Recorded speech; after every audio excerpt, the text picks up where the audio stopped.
What's up, guys? Rob from ClicksGeek, and today's video I want to go through 4 devastating mistakes that you need to avoid if you're running a new AdWords campaign.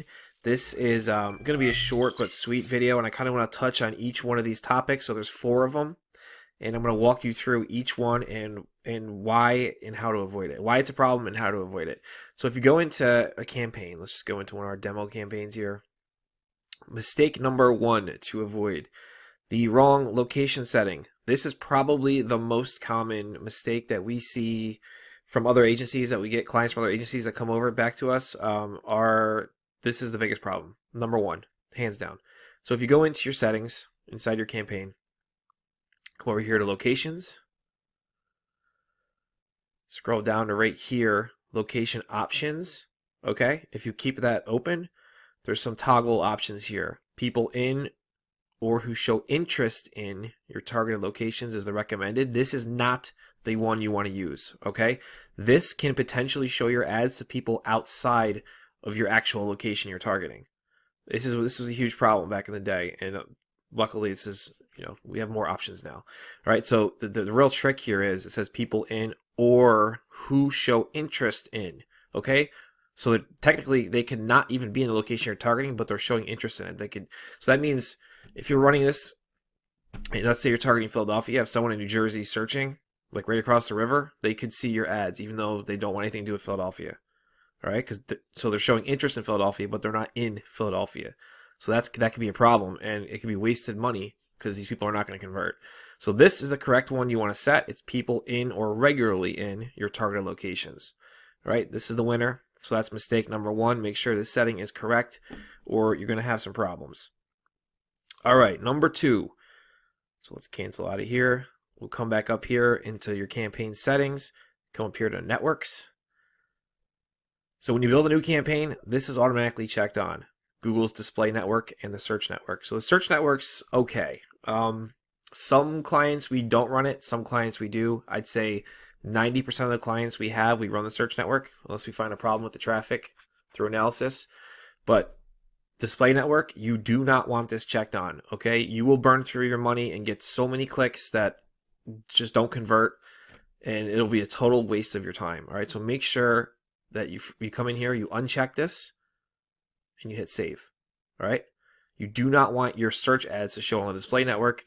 You just want to avoid it completely altogether, because this is a whole different animal of Google Ads, and you just definitely don't want to mix these two. All right, on to mistake number 3 to avoid.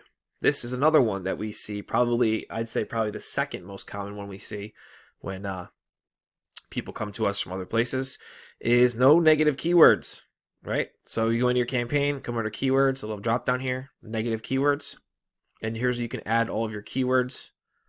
You just hit the plus sign and you can start adding your negative keywords. All right, it's so important if you're running a Google Ads campaign that you have negative keywords. Now, if you don't know what negative keywords are, or how to add them, or how to use them, or how to create keyword lists or anything like that, just go to the ClicksGeek channel, and under our playlist section, I believe we have a playlist called Negative Keywords, and there literally you can learn anything you want about negative keywords. I think there's like a dozen videos in there where I walk you through each different aspect of negative keywords and why you need them and all that stuff.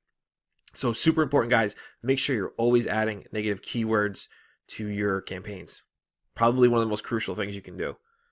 And the second most crucial thing, which happens to be number 4, is your keyword match types. All right. So number 4 is broad match keywords.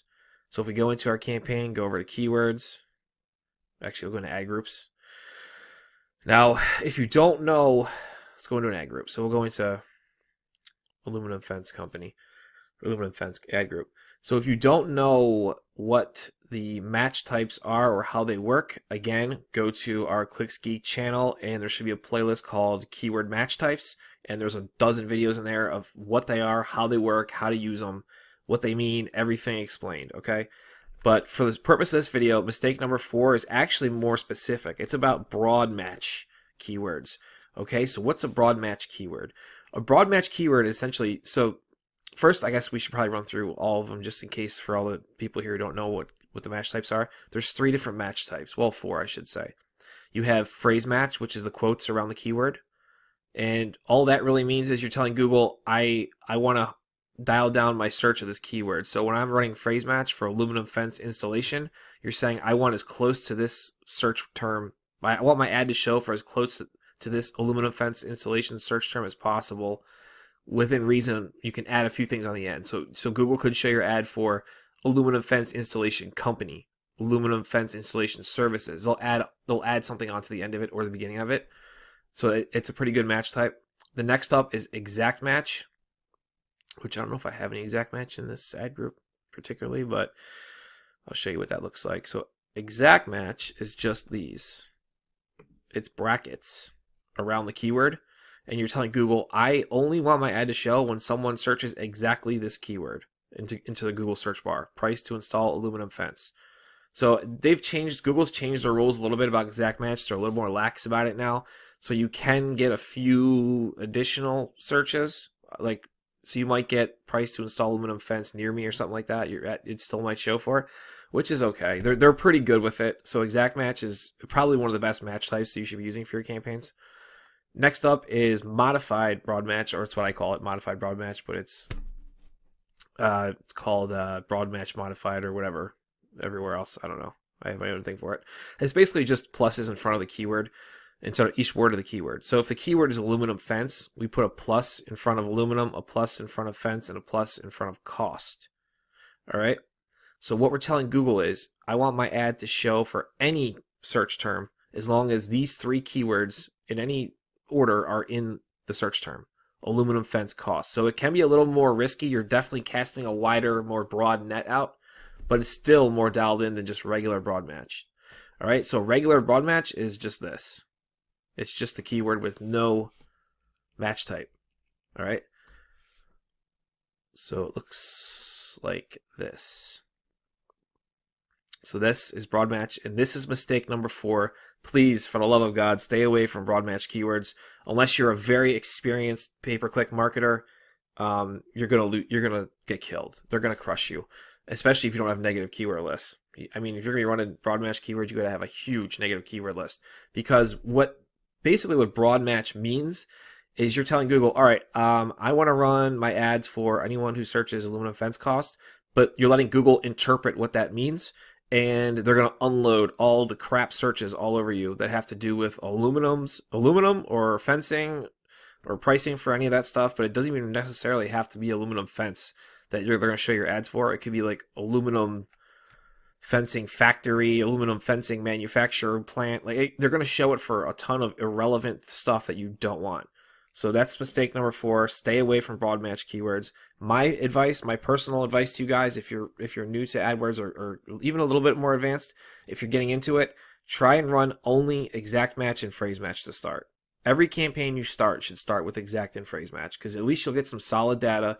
And if you don't know about how to find the right keywords or select the right keywords, again, go to the Clicks Geek channel. I have a playlist for keywords, and I show you how to find high intent keywords, which basically means how to find keywords that are going to be more likely to turn into a contact form, a phone call, or a sale, or anything like that, versus broad type keywords, not match, broad type keywords, which are just more generic topical type keywords. And you want to stay away from those as much as possible, because we don't really know the user's intent behind a broad type keyword. So we want to only try and go after the high intent stuff. So hopefully this lesson was helpful to you guys. So again, let's just recap 4 mistakes to avoid with Google Ads. Number 1, wrong location settings.